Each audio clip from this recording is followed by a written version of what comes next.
the temptation and the fall. Now the serpent was the most cunning of all the wild animals that the Lord God had made. He said to the woman, "Did God really say, 'You can't eat from any tree in the garden'?"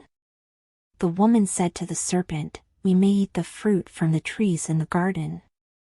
But about the fruit of the tree in the middle of the garden, God said, 'You must not eat it or touch it, or you will die.'"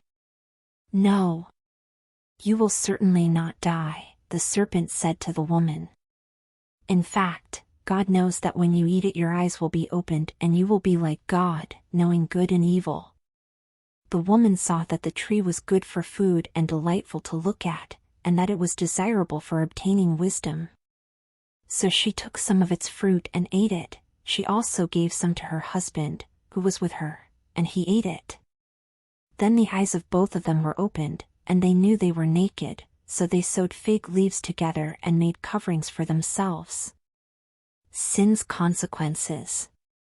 Then the man and his wife heard the sound of the Lord God walking in the garden at the time of the evening breeze, and they hid from the Lord God among the trees of the garden. So the Lord God called out to the man and said to him, "Where are you?" And he said, "I heard you in the garden, and I was afraid because I was naked, so I hid." Then he asked, "Who told you that you were naked? Did you eat from the tree that I commanded you not to eat from?"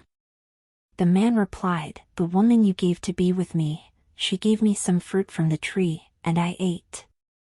So the Lord God asked the woman, "What have you done?" And the woman said, "The serpent deceived me, and I ate." So the Lord God said to the serpent, "Because you have done this, you are cursed more than any livestock, and more than any wild animal. You will move on your belly and eat dust all the days of your life. I will put hostility between you and the woman, and between your offspring and her offspring. He will strike your head, and you will strike his heel."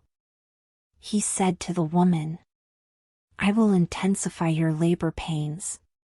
You will bear children with painful effort. Your desire will be for your husband, yet he will rule over you."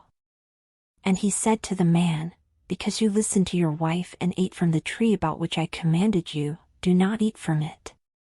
The ground is cursed because of you. You will eat from it by means of painful labor all the days of your life. It will produce thorns and thistles for you, and you will eat the plants of the field. You will eat bread by the sweat of your brow, until you return to the ground, since you were taken from it.